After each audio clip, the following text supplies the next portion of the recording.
नमस्कार, मैं डॉक्टर श्रवण सैनी। स्वागत है आपका आज के क्लास में।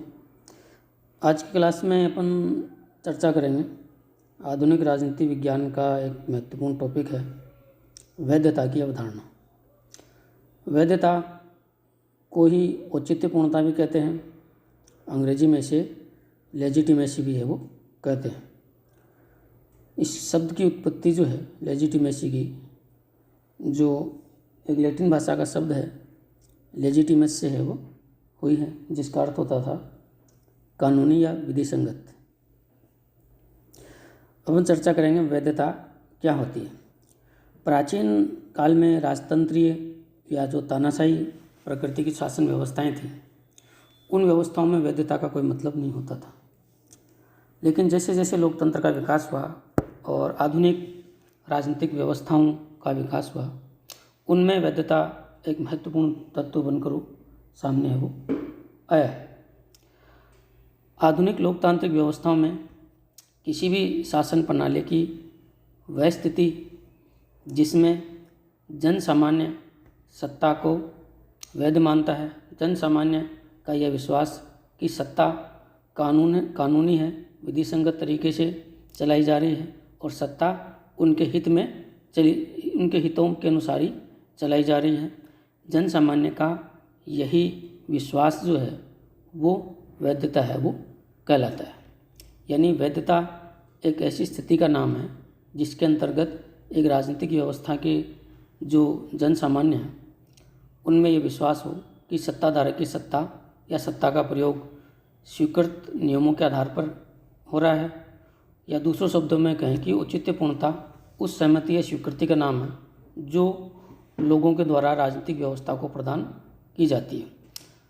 लोगों का ये जो विश्वास है कि सत्ता उनके हित में है और कानून सम्मत तरीके से चलाई जा रही है, यही विश्वास वैधता कहलाता है।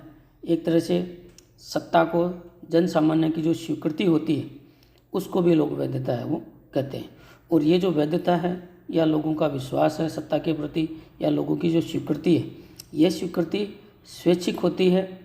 यह स्वीकृति किसी भी प्रलोभन या भय के आधार पर प्राप्त है वो नहीं की जा सकती। वैधता की अलग अलग विद्वानों ने अलग अलग परिभाषाएं भी है वो दी हैं। जैसे कार्ल जे फ्रेडरिक ने वैधता की परिभाषा दी है कि वैधता कानूनों और शासकों के न्यायसंगत होने का प्रतीक है। इसी प्रकार एक जो परिभाषा है लिप्सेट ने कहा है कि औचित्यपूर्णता से अभिप्राय व्यवस्था की उस योग्यता या क्षमता से है जिसके द्वारा यह विश्वास उत्पन्न किया जाता है कि राजनीतिक संस्थाएं समाज के लिए सर्वाधिक उचित है। तो इस प्रकार अपन निष्कर्ष के तौर पर यह कह सकते हैं कि वैधता या औचित्यपूर्णता या लेजिटिमेसी किसी भी व्यवस्था की, शासन प्रणाली की या सत्ताधारक की वह योग्यता है जिसमें आम जनता यह समझती है कि सत्ता उनके हित के लिए संचालित है वो हो रही है। सत्ता के प्रति लोगों का ये जो दृष्टिकोण होता है यही वैधता है वो कहलाता है। या दूसरे अर्थ में कहें कि जन सामान्य की सत्ता के प्रति जो स्वैच्छिक स्वीकृति या सहमति होती है, वही स्वैच्छिक सहमति और स्वीकृति सामान्य अर्थों में वैधता या औचित्यपूर्णता है वो कहलाती है।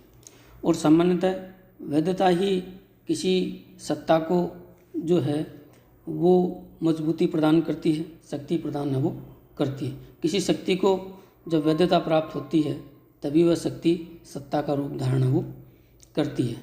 और कोई भी सामान्यतः लोकतांत्रिक सरकारें चूँकि वो जनता के द्वारा चुनी जाती हैं तो वो स्वतः ही वैध है वो होती हैं। लेकिन एक लोकतांत्रिक सरकार को भी समय समय पर जो है जन सहमति जो प्राप्त करनी आवश्यक होती है, तभी वो वैध है वो मानी जाती है। और लोकतांत्रिक सरकार ही नहीं बल्कि वर्तमान में तो यदि कोई तानाशाह शासक होता है वो भी वैधता प्राप्त करने का प्रयास है वो करता है। और जैसा कि भी मैंने आपको बताया कि वैधता का जो आधार है वो जनसम्मति होता है, स्वैच्छिक होता है। वैधता को कभी भी बल प्रयोग के माध्यम से या किसी भी प्रलोभन के द्वारा प्राप्त नहीं किया जा सकता। यह लोगों की स्वैच्छिक स्वीकृति होती है, ये लोगों की एक आत्मिक सहमति जो है सत्ता के प्रति है वो होती है, जिसे बल प्रयोग दमन या प्रलोभन के द्वारा प्राप्त नहीं किया जा सकता। अब अपन वैधता की कुछ सामान्य विशेषताएं हैं उन पर चर्चा करेंगे। वैधता की एक जो पहली और महत्वपूर्ण विशेषता बताई जाती है वो ये होती है कि जो वैधता जो है वो विशाल जनसमूह की सहमति पर आधारित है वो होती है। वैधता किसी वर्ग विशेष की सहमति पर नहीं बल्कि संपूर्ण या विशाल जनसमूह की सहमति पर आधारित है वो होती है। कोई भी शासक कुछ सीमित वर्ग के लोगों की सहमति प्राप्त कर वैधता का दावा नहीं कर सकता। वैधता तभी मानी जाएगी जब वह विशाल जनसमूह की सामूहिक अभिव्यक्ति है वो होगी। वैधता की दूसरी जो महत्वपूर्ण विशेषता है वो ये मानी जाती है कि वैधता है वो शक्ति को सत्ता का रूप प्रदान है वो करती है। शक्ति के साथ जब वैधता जुड़ती है तभी शक्ति जो है वो सत्ता का रूप धारण वो करती है। वैधता की एक और जो महत्वपूर्ण जो विशेषता है वो ये है कि वैधता लोगों के मूल्यों और विश्वासों पर आधारित है वो होती है। एक और जो महत्वपूर्ण विशेषता है कि वैधता के लिए लोगों का यह विश्वास होना भी जरूरी है कि वैधता राजनीतिक शक्ति का प्रयोग जन कल्याण के लिए किया जा रहा है। लोगों के इस विश्वास से ही जो है राजनीतिक व्यवस्था शक्तिशाली है वो होती है। तो ये है वैधता की मुख्य विशेषताएं। अब आगे अपन चर्चा करेंगे वैधता के संकट की। वैधता का संकट क्या होता है या वैधता को संकट कब उत्पन्न होता है। राजनीतिक व्यवस्थाओं में परिवर्तन निरंतर होते रहते हैं और यदि राजनीतिक व्यवस्था अपने आप को जो परिवर्तनों के अनुरूप ढाल लेती है और अपने आप को बदली हुई परिस्थितियों के अनुसार बदल लेती है तब तो उसकी वैधता बनी रहती है। लेकिन यदि राजनीतिक व्यवस्था अपने आप को परिवर्तित परिस्थितियों के अनुसार परिवर्तित नहीं करती है और बदली हुई परिस्थितियों के अनुसार अपने आप को नहीं ढाल पाती है तब उसकी वैधता का संकट उत्पन्न है वो हो जाता है। जो नई परिस्थितियाँ उत्पन्न होती हैं, नई परिस्थितियों के अनुसार राजनीतिक व्यवस्था को स्वयं बदलना पड़ता है। यदि ऐसा होता है कि बदली हुई परिस्थितियों के अनुसार राजनीतिक व्यवस्था अपने आप को बदल लेती है तब तो उसकी वैधता बनी रहती है और यदि ऐसा राजनीतिक व्यवस्था नहीं कर पाती है तब उसकी वैधता का संकट उत्पन्न वो हो जाता है। अनेक ऐसी परिस्थितियां होती हैं जो राजनीतिक व्यवस्था की वैधता के लिए संकट उत्पन्न वो करती हैं। वो व्यवस्था जो है वो परिस्थितियां जो हैं उनका अब अपन जिक्र करेंगे। पहली परिस्थिति है नवीन विचार, मूल्य और आस्थाएं। समय के अनुसार नए विचार उत्पन्न होते हैं, नए मूल्य उत्पन्न होते हैं, नई धारणाएं उत्पन्न वो होती हैं और इन नए विचारों, नई मूल्यों के आधार पर राजनीतिक व्यवस्था में परिवर्तन हो जाता है तब तो उसकी वैधता बनी रहती है। लेकिन यदि राजनीतिक व्यवस्था अपने आप को इन परिवर्तनों के अनुकूल नहीं ढाल पाती है तो उसकी वैधता का संकट उत्पन्न वो हो जाता है। यानी व्यवस्था पुराने मापदंडों के अनुसार चल रही है और लोगों ने नई मूल्य व्यवस्था को स्वीकार कर लिया है तो लोगों के मूल्यों में और राजनीतिक व्यवस्था के मूल्य में एक गैप उत्पन्न हो जाता है। वही गैप वैधता को संकट उत्पन्न वो कर देता है।